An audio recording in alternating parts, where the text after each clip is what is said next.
Hi guys, welcome back to our channel. This is a small gift hamper from my office for Women's Day. So அதில் என்ன இருக்குன்னு வாங்க பார்க்கலாம். அது வாங்க என்ன பார்ப்போம். இது எனக்கு கழட்டவே மனசு சொல்ல அழகாக இருக்கும்.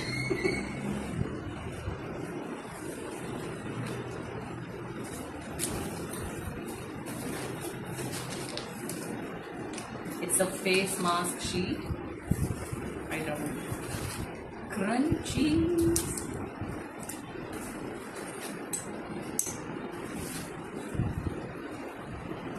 இதில் நான் இருப்பேன் ஆக்சுவலாக இங்கே இருக்கேன். அடுத்தது இது வந்து ஒரு perfume and customised jewellery box. எனக்கு ஏன் க்ரீனாக வருதுன்னு எனக்கு தெரியல. So this is my jewellery box. இதுக்காக தான் முக்கியமாக அந்த ஆம்பரே சூஸ் பண்ணேன் ஆக்சுவலாக. So let me show you this.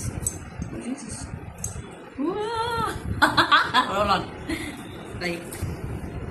Okay, thank you so much for watching. நம்ம சேனலை மறக்காம சப்ஸ்கிரைப் பண்ணிட்டு ஷேர் பண்ணிடுங்க. Bye.